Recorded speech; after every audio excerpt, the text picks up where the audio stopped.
السلام علیکم ورحمۃ اللہ وبرکاتہ۔ نحمده ونصلی علی رسولہ الکریم، اما بعد فاعوذ باللہ من الشیطان الرجیم، بسم اللہ الرحمن الرحیم۔ واتبع سبیل من اناب الی ثم الی مرجعکم فانبئکم بما کنتم تعملون۔ آمنت باللہ صدق اللہ مولانا العظیم وبلغنا رسوله النبي الأمين المتين المكين المختار الكريم، ونحن على ذلك لمن الشاهدين والشاكرين والذاكرين والحافظين والواصفين والحامدين، والحمد لله رب العالمين۔ إن الله وملائكته يصلون على النبي يا أيها الذين آمنوا صلوا عليه وسلموا تسليما۔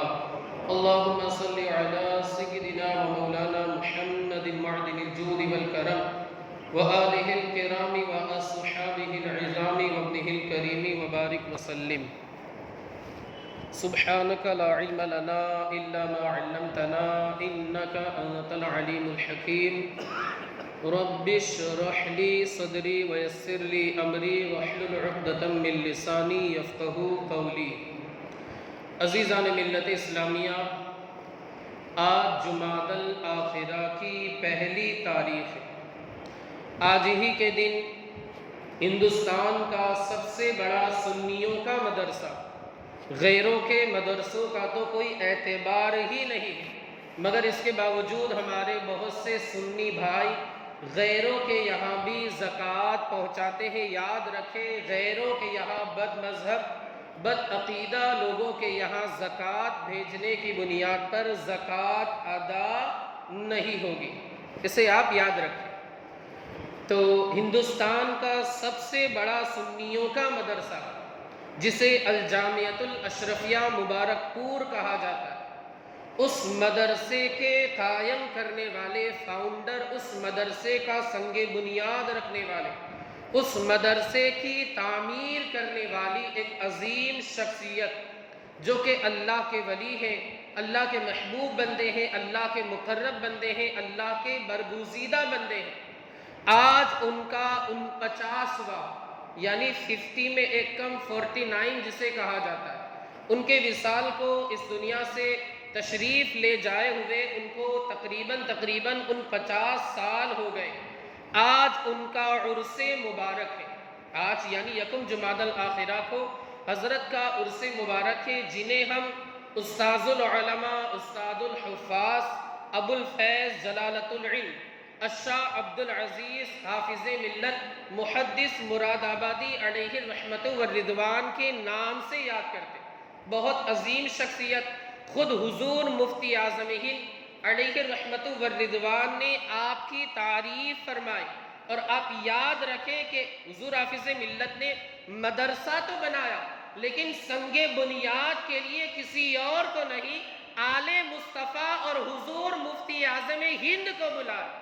حضور حافظ ملت نے جب مدرسے کی بنیاد رکھی، مدرسہ تعمیر فرمایا، حضور مفتی اعظم ہند علامہ آل رسول مارح رضی علیہم الرحمت والرضوان کو بلایا، یعنی ان بزرگان دین کا فیضان حاصل کرتے ہوئے ان بزرگان دین کے دستے اقدس سے اس سنگ بنیاد کو رکھا گیا۔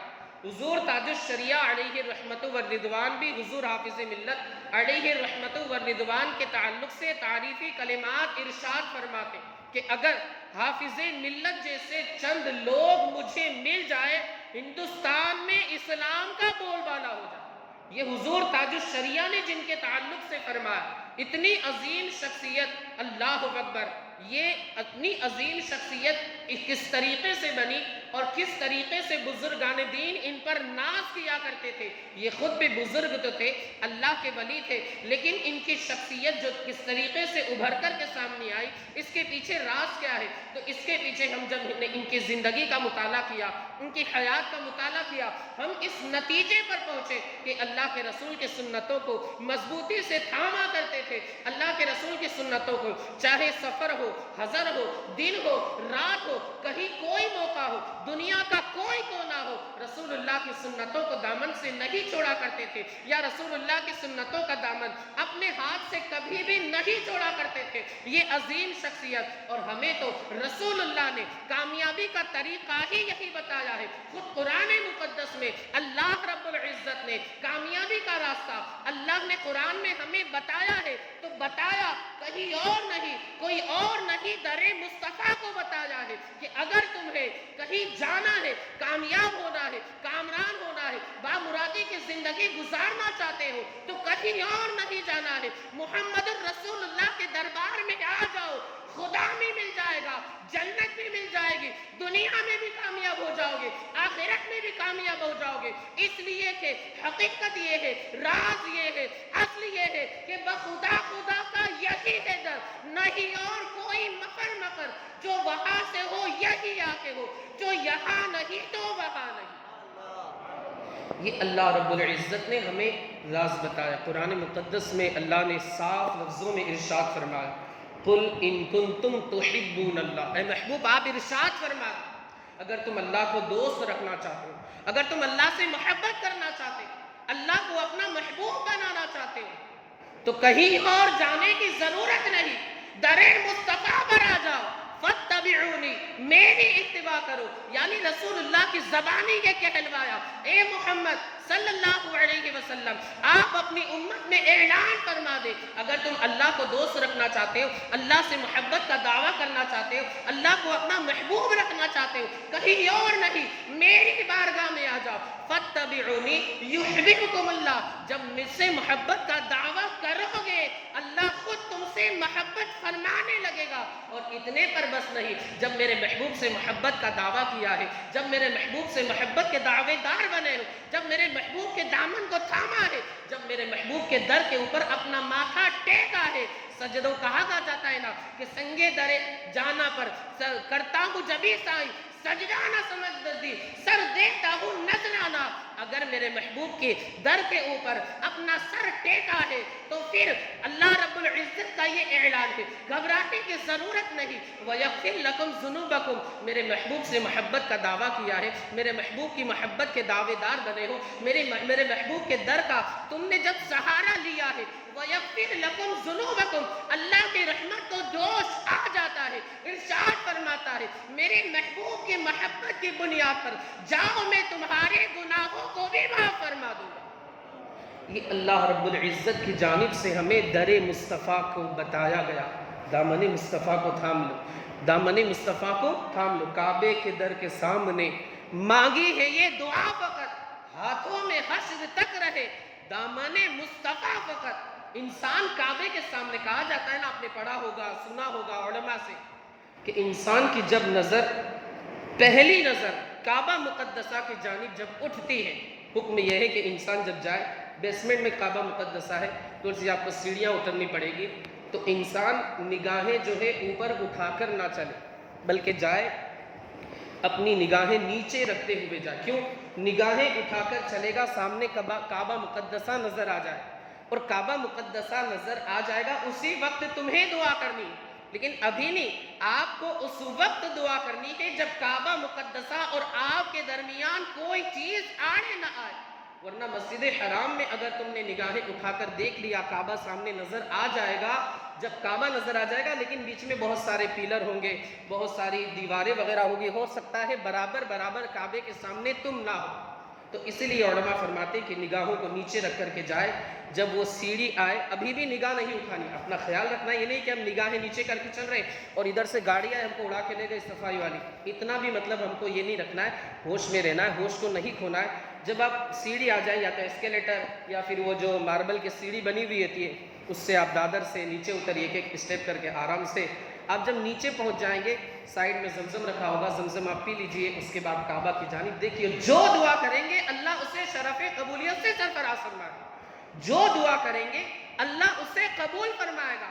تو علامہ نظمی میاں کیا فرماتے، کعبے کے در کے سامنے مانگی ہے یہ دعا فقط، ہاتھوں میں حشر تک رہے دامان مصطفیٰ فقط، یعنی ہم نے جب کعبہ مقدسہ کو دیکھا، اس کی جانب آنکھ اٹھا کر کے دیکھا، اس وقت بھی اپنی ذات کے لیے، اپنے مال کے لیے، اپنی عزت کے لیے، اپنی کمائی کے لیے دعا نہیں کی، بلکہ اس وقت بھی دعا یہی کی، ہاتھوں میں حشر تک رہے، دامان مصطفیٰ فقط تیرے در کے ہوتے، کہاں جاؤں پیارے سوا تیرے سب سے کنارہ کروں میں، حبیب خدا کا نظارہ کروں میں، دل و جان ان پر نثارہ کروں میں. یہ ایک جان کیا ہے، اگر ہو کروڑوں تیرے نام پر سب کو وارا کروں میں. یہ دعا ہونی چاہیے کہ دامن مصطفیٰ ہمیں مل گیا، بس ہمارا کام ہو گیا. یہ ہمیں دعا کرنی چاہیے. خیر میں عرض کر رہا تھا، اللہ رب العزت نے خود اپنے نبی کا در بتا، مجھ سے محبت کرنا چاہتے ہو کہیں اور نہیں، آمنہ کے لال کی بارگاہ میں آ جاؤ، میں خود تمہیں اپنا محبوب بنا لوں گا، اور اتنے پر بس نہیں بلکہ تمہارے گناہوں کو بھی معاف فرما دوں گا. یہ اللہ رب العزت کا اعلان ہے. تو حضور حافظ ملت علیہ رحمت و رضوان کس طریقے سے سنتوں کو اپنایا کرتے تھے. ایک بات، ایک حدیث پاک بھی میں آپ کو بتا دوں، میں نے اس سے پہلے بھی آپ حضرات کو بتایا تھا کہ ہم دعا کرتے اے اللہ ہمیں اپنے حبیب کا جنت کے اندر ساتھ عطا فرما. کرتے ہیں دعا، آمین بھی بولی، الحمدللہ کرتے اللہ ہماری اس دعا کو قبول فرمائے. ہمارے اعمال تو ایسے نہیں ہے مگر پھر بھی ان کی شفاعت پر ہمیں انشاءاللہ بھروسہ ہے کہ انشاءاللہ رسول اللہ کی شفاعت سے ہم انشاءاللہ جنت کے اندر جائیں. شفاعت کرے حشر میں دو رضا کی، سوا تیرے کس کو یہ رخصت ملی ہے. حضور اعلیٰ حضرت علیہ رحمت و رضوان نے بھی یہ جملہ ارشاد فرمایا، یہ شعر آپ نے ارشاد فرمایا مصطفیٰ کریم کی بارگاہ میں خراج عقیدت پیش کیا. تو میں عرض کر رہا تھا ہم دعا کرتے اے اللہ جنت میں اپنے حبیب کی رفاقت عطا فرما، اپنے حبیب کا ساتھ عطا فرما، اپنے حبیب کا پڑوس عطا فرما، اپنے حبیب کی خدمت کا شرف عطا فرما، اپنے حبیب کی غلامی کا شرف عطا فرما. یہ دعا تو کرتے اللہ قبول فرمائے، لیکن حدیث پاک میں اس دعا کی قبولیت کا طریقہ بھی بتا دی. وہ طریقہ کیا ہے؟ میرے آقا خود ارشاد فرماتے من احب سنتی فقد احبنی ومن احبنی کان معی فی الجنہ، کہ جو بندہ میری کسی سنت سے محبت کرتا ہے، جو بندہ سنت کو تھامے، انسان داڑھی رکھے، مصطفیٰ کریم کی سنت کے مطابق زندگی کے شب و روز گزارے، انشاءاللہ اسے یہ نعمت مل جائے گی. میرے آقا مصطفیٰ کریم فرماتے من احب سنتی فقد احبنی ومن احبنی کان معی فی الجنہ، کہ جو بندہ میری سنت سے محبت کرتا ہے وہ مجھ سے محبت کرتا ہے، اور جو بندہ مجھ سے محبت کرتا ہے اللہ کل قیامت کے دن جنت میں اسے میرا رفیق اور ساتھی بنا دے گا. جنت کے اندر رسول اللہ کا اگر پڑوس حاصل کرنا ہے تو پھر رسول اللہ کی سنتوں کو تھامنا ہوگا. اگر معاذ اللہ ہم سنتیں چھوڑ دیں اور ہم یہ دعا کریں تو پھر ہماری یہ دعا قبول نہیں ہو. کیوں؟ کیونکہ رسول اللہ نے خود ہمیں طریقہ بتا دیا، ارشاد فرما دیا. حضور حافظ ملت علیہ رحمت و رضوان کس طرح سنتوں کے اوپر عمل پیرا ہوا کرتے تھے، اس سے آپ سماعت فرمائیں. ایک مرتبہ کی بات ہے، آپ کے بائیں پیر میں لگ گیا، زخم آ گیا. اب طبیب آیا، اس نے موزہ اتارنے کی کوشش کی، بائیں پیر کا موزہ اتارنے کی کوشش کی. حضور حافظ ملت نے فرمایا رکو، پہلے اس پیر کا موزہ اتار. اس طبیب حکیم ڈاکٹر نے کہا ارے بابا جان زخم تو آپ کے بائیں پیر میں ہے تو بائیں پیر کا موزہ اتارتے ہیں، دائیں پیر میں زخم نہیں ہے، اس کا موزہ اتارنے کی ضرورت نہیں. حضور حافظ ملت نے کیا ہی بہترین جواب دیا. دیکھیں اس وقت بھی سنتوں کو ہاتھ سے نہیں چھوڑا، مجبوری ہے، اور ابھی حضور حافظ ملت زخمی ہے، مگر اس کے باوجود بھی آپ نے سنتوں کے دامن کو اپنے ہاتھ سے نہیں چھوڑا. حضور حافظ ملت نے فرمایا اگرچہ زخم میرے بائیں پیر میں ہے، لیفٹ سائیڈ کے پیر میں ہے، مگر میرے آقا کی سنت، مصطفیٰ کی سنت یہ ہے کہ پہلے دائیں طرف کا موزہ اتارا جائے، اس کے بعد بائیں طرف کا موزہ اتارا جائے. یہ حضور حافظ ملت نے ہمیں کس طریقے سے سنتوں کے اوپر چلنا چاہیے، عمل کرنا چاہیے، عملی زندگی میں کس طریقے سے سنتوں کو نافذ کرنا چاہیے، یہ ہمیں حضور حافظ ملت نے سکھایا. اب تصویر کشی کا معاملہ، فوٹو کھینچانا وغیرہ، اب آج کل اس سلسلے میں اختلاف ہے کہ موبائل والی تصویر یہ تصویر ہے یا نہیں. بعض علماء فرماتے کہ تصویر نہیں ہے، بعض علماء فرماتے کہ یہ بھی تصویر ہے اور حرام ہے وغیرہ وغیرہ. حضور حافظ ملت علیہ رحمت و رضوان آج سے تقریباً 50 55 60 سال پہلے کی بات، بہت پہلے سے یہ قاعدہ ہے، یہ قانون ہے کہ آپ کو جب حج کے لیے جانا ہے آپ کو فوٹو کھنچوانا ضروری ہے، فوٹو پڑھانا ضروری ہے. پاسپورٹ سائز آپ کو یہ کیا ہے ضروری ہے، کمپلسری. پاسپورٹ میں ایک فوٹو لگتا ہے، اس کی کاپی ایک ویزے میں لگتی ہے. تو آپ حضرات جانتے ہیں ماشاءاللہ جو یہ ٹور وغیرہ کا کام کرتے ہیں وہ حضرات بھی جاتا، ہر بندہ جانتا ہے. تو مطلب بالکل بدیہی بات ہے، بالکل آسان بات ہے. اس وقت کیا ہوتا تھا، شیپ وغیرہ چلتی تھی جہاز میں بٹھا کر کے، پانی کے جہاز میں. آج کل بھی ایسا سننے میں آیا کہ ہوتا ہے، لیکن کچھ 2-3 مہینے 7 مہینے لگ جاتے ہیں. لیکن فلائٹ میں آپ جاؤ تو ایک دن میں وہاں پر پہنچ جاؤ، ڈائریکٹ فلائٹ ہو مدینہ شریف کی، وہاں پہنچ جاؤ، وہاں سے پھر مکہ مکرمہ چلے جاؤ، جدہ چلے جاؤ، وہاں سے 50 کلومیٹر ہے مکہ مکرمہ، آرام سے چلے جاؤ. یعنی آپ کا کام جو ہے 10-12 گھنٹے میں ہو جاتا ہے ممبئی وغیرہ کو ملا کر کے. تو میں عرض یہ کر رہا تھا کہ حضور حافظ ملت کی خواہش تھی حج فرض ادا کرے، مگر یہ بھی خواہش تھی وہ اللہ کا ولی، اللہ کا مقرب بندہ، کہ میں حج پر تو جاؤں گا مگر فوٹو کھچوائے بغیر جاؤں گا. حالانکہ شریعت اجازت دیتی ہے کہ آپ فوٹو پڑوا لو پاسپورٹ سائز وغیرہ، اور آپ کو حج کے لیے جانا ہے تو آپ جا سکو. مجبوری ہے، جیسے اب تو آدھار کارڈ کے لیے، الیکشن کارڈ کے لیے، پین کارڈ کے لیے، اور ساری چیزوں کے لیے آپ کو فوٹو کھنچوانے کی اجازت ہے، شریعت اجازت دیتی ہے. حج کے لیے آپ کو جانا ہے، پاسپورٹ وغیرہ، ویزا، ساری چیزوں کے لیے آپ کو فوٹو کی اجازت ہے، شریعت اجازت دیتی ہے. شریعت اتنی سخت نہیں، شریعت اتنی سخت نہیں. مگر حضور حافظ ملت یہ اللہ والے ہوتے ہیں نا کہ تقوی پر عمل کرنا، تقوی پر عمل کرنا. یاد رکھیں حضور مفتی اعظم ہند علیہ رحمت و رضوان بھی حج پر جانا چاہتے تھے، مگر آپ کا بھی یہی کہنا تھا کہ مصطفیٰ رضا جائے گا مگر فوٹو کے بغیر جائے گا. اللہ نے اسباب بھی بنا دیے، اور حضور مفتی اعظم ہند فوٹو کھنچوائے بغیر حج بیت اللہ کے لیے تشریف لے گئے. حج بیت اللہ کے لیے حضور مفتی اعظم ہند گئے. خیر حضور حافظ ملت علیہ رحمت و رضوان الشاہ عبدالعزیز محدث مراد آبادی نے یہ سوچا کہ میں جاؤں گا حج پر، لیکن رسول اللہ کی نافرمانی کر کے نہیں جاؤں. یہ بات یاد رکھے، تقوی یہ ہے کہ انسان اس وقت بھی فوٹو نہ کھنچوائے. شریعت اجازت دیتی ہے کہ آپ کھنچوائے فوٹو، نہ آپ کہیں گے کہ یار مولانا تو بہت سخت مسئلے بیان کرتے، جینا دشوار ہو جائے. تو ایسا نہیں ہے، شریعت اجازت دیتی ہے، آپ فوٹو کھنچوا سکتے.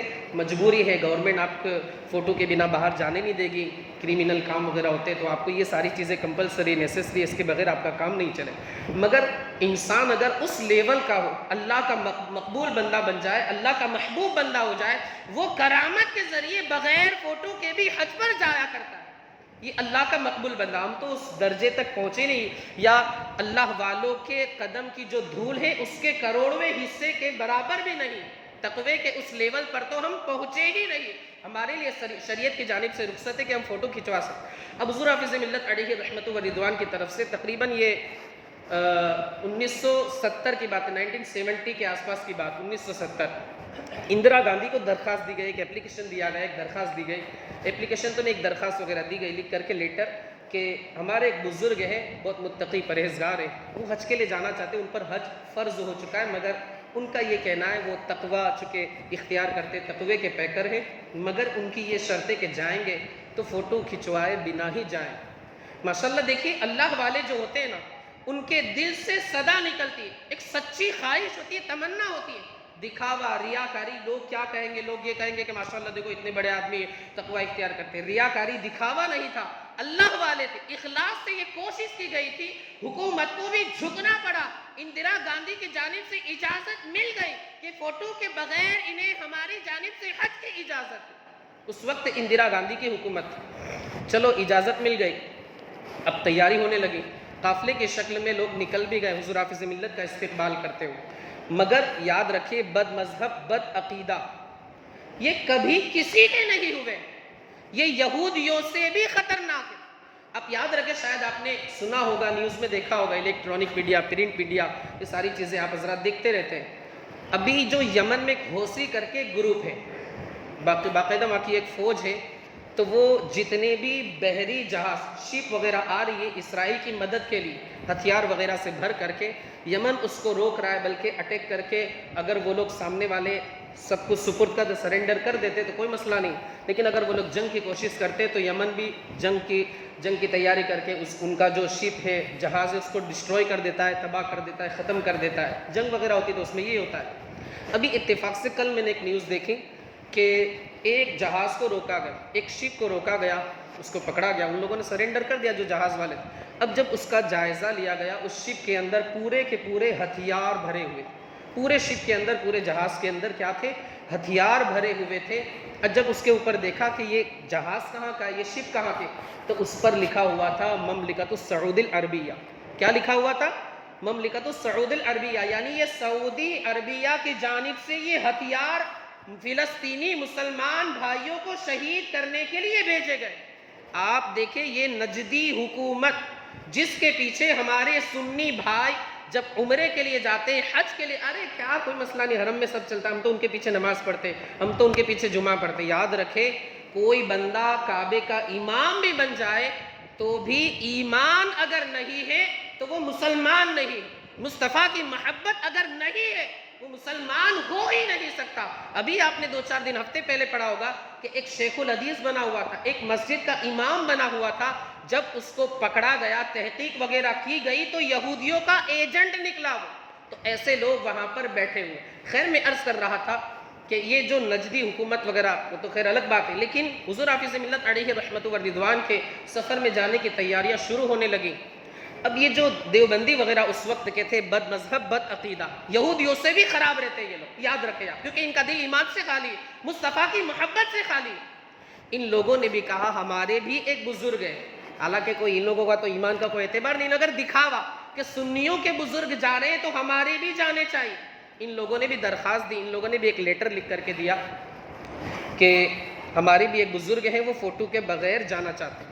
اب معاملہ ہو گیا کہ اب کیا کریں گے، پھر یہ تو مطلب لائن لگ جائے، گورنمنٹ کو بھی یار ذمہ داری اس کی بھی کہ ہر ایک کو اگر فوٹو کے بغیر اجازت دے دی جائے، بہت سارے ایسے لوگ جو عام ہیں یا کریمنل لوگ ہیں وہ بھی آ جائیں گے اور پھر مسئلہ ہو سکتا ہے۔ گورنمنٹ کو تو ساری چیزیں دیکھنی ہیں۔ اب اندرا گاندھی کی طرف سے جو گورنمنٹ تھی، اجازت کو رد کر دیا گیا کہ آپ کے جو بزرگ ہیں، یعنی بد مذہب بد عقیدہ کے جو بزرگ تھے ان کو اجازت نہیں ملے گی، اور اب کسی کو بھی اجازت نہیں ملے گی۔ ایک بزرگ تھے یعنی حضور حافظ ملت، ان کو اجازت مل گئی، اب وہ چلے جائیں۔ اب یہ جو بد مذہب بد عقیدہ تھے انہوں نے کہا کہ یار ان کو تو مل گئی، ہمارے شیخ کو نہیں ملی۔ یہ چین سے بیٹھنے والے آج جب چین سے نہیں بیٹھتے تو پھر اس وقت کیسے چین سے بیٹھ سکتے تھے؟ سب کے ایمان کو ان لوگوں نے خراب کر دیا۔ اچھے اچھے لوگ جن کے یہاں فاتحہ نیاز درود سلام سب کچھ ہوتا تھا، سب کچھ ختم کروا دیا۔ یہ لوگ چین سے بیٹھنے والے تھے۔ ان لوگوں نے حکومت میں ایک اور درخواست دی، ایک اپلیکیشن دیا، ایک لیٹر لکھ کر کے دیا کہ اچھا کوئی بات نہیں، آپ ہمارے بزرگ کو نہیں جانے دیتے تو وہ جو بزرگ ہیں یعنی حضور حافظ ملت سنیوں کے بزرگ، ان کو بھی آپ مت جانے دیں، آپ کینسل کر دیں۔ انہوں نے کہا نہیں، گورنمنٹ کا نہیں، ایک بار پرمیشن مل گئی، تھپا لگ گیا ہے، سکہ لگ گیا ہے، اب یہ جائیں گے۔ ان لوگوں نے کیا کوشش کی، چلو انڈیا کی گورنمنٹ سے کام نہیں بنا، تو اب ان لوگوں نے نجدی گورنمنٹ کو ایک لیٹر لکھا، ایک اپلیکیشن لکھا کہ ایک بزرگ ہے وہ بغیر فوٹو کھچوائے ہوئے آپ کے یہاں حج کرنے آنے والے، تو ان کو روکو، ورنہ تو ہم بھی بغیر فوٹو کے اپنے بزرگ کو بھیجیں گے۔ دیکھیں ان کی سازشیں، دیکھیں آج ہمارے سنی بھائیوں کے اندر ان کے تعلق سے محبت آتی، ارے خدا کی قسم یہ اپنے باپ کے بھی نہیں ہو سکتے، یاد رکھے آپ۔ تو ان لوگوں نے وہاں درخواست دی، کہا سعودی گورنمنٹ، اب سعودی گورنمنٹ کی جانب سے اسٹے لگ گیا، یعنی اب حضور حافظ ملت کو بھی فوٹو کے بغیر آنے کی اجازت نہیں۔ حضور حافظ ملت علیہ رحمت و رضوان کچھ پریشان سے ہو گئے، اب بالکل محفل لگی ہوئی تھی، آ کر کے بتایا گیا کہ حضور ایسی ایسی بات۔ اس وقت بیکل اتساہی حکومت میں تھے، نام سنا ہوگا، بیکل اتساہی شاعر ہے، ابھی یاد نہیں گا، ابھی یاد آئے، طیبہ سے ہوائیں آتی ہے بیکل کو سکون مل جاتا ہے۔ ارے جب حسن تھا ان کا جلوہ نما انوار کا عالم، کیا ہوگا، کلام تو سنا ہوگا۔ تو جس شاعر نے یہ کلام لکھا ہے ماشاءاللہ ان کو حکومت میں کافی رسائی حاصل تھی، کافی پہنچتی ان کی، وہ یہ سب کام کر رہے ہیں۔ حضور حافظ ملت بیٹھے ہوئے تھے، بیکل اتسائی اور سارے دوسرے بھی بڑے بڑے لوگ بیٹھے ہوئے تھے، حضور حافظ ملت کے خادمین وغیرہ۔ آ کر کے بتایا گیا کہ ایسا ایسا ہے، یہ نجدیوں نے بد عقیدہ بد مذہب لوگوں نے ایسی ایسی کوشش کی اور ہمارے اس پلان کو ان لوگوں نے بالکل فیل کر دی۔ اب حضور حافظ ملت نے فرمایا تم ایک کام کرو، سارے کے سارے کمرہ خالی کر دو، اب میں محفل سجاؤں گا۔ کیا فرمایا کہ تم کمرہ خالی کر دو، سارے دروازے وغیرہ بند کر دیے گئے، حضور حافظ ملت اکیلے تھے، فرمایا اب میں اکیلے محفل سجاؤں گا۔ اللہ والوں کی یہ شان ہوا کرتی ہے کہ وہ ذکر الہی میں اس طرح مشغول ہوتے تھے کہ کبھی کبھی تو حضور مفتی اعظم ہند کے تعلق سے آتا ہے اور حضور خواجہ غریب نواز کے تعلق سے آتا ہے کہ کوئی دیکھتا دروازے میں جھانک کر کے تو ہاتھ ایک طرف پڑا ہوا ہے، پیر ایک طرف پڑا ہوا ہے، سر ایک طرف پڑا ہوا ہے، یعنی ذکر الہی میں ان کی یہ حالت ہوتی تھی کہ جسم کے جو اعضاء تھے، پارٹس آف باڈی تھے، وہ ایک دم الگ الگ بکھر جایا کرتے تھے اور ہر عضو سے اللہ اکبر کی صدائیں آیا کرتی تھی۔ یہ اللہ والوں کی شان ہوا کرتی۔ تو حضور حافظ ملت نے کمرہ بند کر دیا، اللہ کے ذکر میں مشغول ہو گئے، رسول اللہ کو یاد کیا ہوگا، بالکل ظاہر سی بات ہے، یا رسول اللہ یہ غلام آپ کے در پر آنا چاہتا ہے، مگر یہ حکومتیں اسے روک رہی ہے. اور یاد رکھے جب بندہ یقین سے پکارتا ہے تو حال یہ ہوتا ہے فریاد امتی جو کرے حال زار میں ممکن نہیں کہ غیر بشر کو خبر نہ ہو. اب پکار کے تو دیکھیں رسول اللہ سنتے ہیں. ہمارا یہ عقیدہ ہے ہم یہاں سے پکارے وہاں وہ سنے. مصطفیٰ کی سماعت پہ لاکھوں سلام. اب وہ دن گزر گیا, دوسرا دن آیا. اب جہاز روانہ, پانی کا جہاز تھا, شپ میں کہہ رہا ہوں بار بار, صرف 45 منٹ باقی تھے. یہ فلائٹ وغیرہ کا معاملہ نہیں کہ 3 گھنٹے پہلے آپ کو پہنچنا ہے, امیگریشن کرانا ہے, چیکنگ کرانا ہے, پھر آپ کو بورڈنگ پاس ملے گا, آپ کو جا کے آرام کرنا ہے 1 گھنٹے پہلے, پھر فلائٹ کی تیار ہوگی, پھر آپ جا کے آدھا پونا گھنٹہ پہلے بیٹھ گئے, پھر وہ ٹیک آف ہوگا, پھر فلائی ہوگا, اڑے گا. یہ سب کچھ نہیں ہے. بس وہ تو آرام سے آپ پہنچو, آپ کو بٹھا دے گا, روانہ ہو جائے. 45 منٹس باقی تھے, صرف 45 منٹ جہاز روانہ ہو جانا. اب حضور حافظ ملت کو روانہ ہونا تھا, لیکن فوٹو کے بغیر آپ کو اجازت نہیں تھی. فوٹو کھنچواؤ تب آپ کو پرمیشن ملے گی. حضور حافظ ملت بیٹھے ہوئے تھے, تشریف فرماتے. اتنے میں بیکل اتساہی جو شاعر تھے, جن کا جب اس میں جلوہ نما کلام تھا, وہ کھڑے ہوئے اور عرض کی حضور میں آخری کوشش کرتا ہوں. حضور حافظ ملت نے فرمایا جاؤ کوشش کرو. حضور حافظ ملت کو اللہ کی ذات پر بھروسہ تھا, رسول اللہ کی ذات پر یقین تھا. فرمایا جاؤ آخری کوشش کرو. بیکل اتساہی صاحب گئے, حکومت کے کارندے وغیرہ سے ملے, آئے, ہاتھ میں ایک لیٹر تھا. حضور حافظ ملت کی بارگاہ میں آ کر کے عرض کرتے, حضور حافظ ملت سرکار مدینہ نے کرم فرما دیا اور حکومت نے بغیر فوٹو کے آپ کو حج پر جانے کی اجازت سے نواز دیا. یہ اللہ والوں کی شان ہوا کرتی ہے کہ جب انہوں نے رسول اللہ کو دل سے پکارا اور شریعت پر دل سے عمل کیا, اللہ نے ان کے لیے دروازے کھول دیے. ایسے بزرگ دنیا میں بھی کامیاب ہوتے ہیں, آخرت میں بھی. ان بزرگ کی غلامی میں انشاءاللہ ہمیں جنت کا پروانہ رب کعبہ عطا فرمائے گا. تو ہمیں چاہیے کہ ہم ان اللہ والوں کے دامن کو مضبوطی سے تھامیں, ان کے نقش قدم پر چلتے ہوئے مصطفیٰ کریم کی سنتوں کو اپنائیں. انشاءاللہ یقین جانیں ہم دنیا میں بھی کامیاب ہوں گے, آخرت میں بھی کامیاب ہوں گے. بس آخری بات عرض کروں کہ ماشاءاللہ دیکھیے یہ مسجد کے پیچھے پائپ وغیرہ لگا دیے گئے. اب 4 ویلر وغیرہ پارک کرنے کی تو بالکل بھی اب گنجائش نہیں ہے. تو میرے نمازی بھائیوں سے گزارش ہے, آپ روزانہ 5 وقت آتے ہیں یا جمعہ میں آتے, گاڑی کو ذرا ویوستھت پارک کریں. آپ بالکل سلیقے سے ڈسپلن کے ساتھ یار لگے, واقعی یہ نمازی ہے, صرف فارمیلٹی پوری کرنے کے لیے آئے, فٹافٹ پارک کر دی چلے گئے. بہت سے نمازی بھائیوں کو تو خود ہم نے اپنی آنکھوں سے دیکھا, یہ جو 2-4 گیٹ بنے ہوئے اس کے پاس سامنے لا کر کے کھڑی کر دیں گے. اب کیا ان کی نیت ہے, وہ دکھانا تو نہیں چاہتے کہ دیکھیں میرے پاس برگ مین ہے. کچھ لوگوں نے کہا کہ برگ مین نہیں برگ میمن ہے. اب پتہ نہیں اپنے حساب سے لوگوں نے کہا کیوں, تو بولے میمن لوگوں کے پاس سب سے زیادہ یہی گاڑی. خیر اللہ ایک ہے تو 10 عطا فرمائے. میری جانب سے تو دعا ہے اللہ آپ کو بہت نوازے, حلال نوازے, راہ خدا میں خیرات کرنے کی توفیق بھی عطا فرمائے. لیکن آپ سے گزارش ہے کہ اگر آپ کو گاڑی دکھانی تو آپ ایسے گھما پھرا کے دکھائیے. مسجد کے گیٹ کے سامنے آپ برائے کرم کوئی بھی گاڑی کھڑی نہ کریں. ہم نے خود اپنی آنکھوں سے دیکھا ہے, نمازیوں کو تکلیف ہوتی ہے. نمازیوں کو تکلیف دینا کتنا برا کام ہے. آپ نماز پڑھنے کے لیے ماشاءاللہ اللہ آپ کی نماز کو قبول فرمائے, لیکن خدارا گیٹ کے پاس سے آپ گاڑی پارک نہ کریں. بہت سارے لوگوں کو دیکھا ہے کہ وہ عارفیہ بلڈنگ کے پاس, سوسائٹی کے پاس لائن سے گاڑیاں کھڑی کر دیتے. تو خدارا کسی کو آپ تکلیف نہ دیں, حدیث پاک میں مومن کو تکلیف دینے سے منع کیا گیا ہے. تو خدارا آپ کسی کو تکلیف نہ دے, ویوستھت گاڑی پار کریں. مولا عز و جل ہمیں آپ کو اور ساری دنیا کے خوش عقیدہ مسلمانوں کو ان بزرگان دین کے نقش قدم پر چلتے رہنے کی توفیق رفیق عطا فرمائے. کھڑے ہو جائے, صفے درست کر لے, خالی جگہ کو پر کر لے, سنت باقی ہو اطمینان و سکون کے ساتھ ادا فرمائے. مسجد کا ہے, ذمہ دار سب سے ہدایت لے لی تو مسجد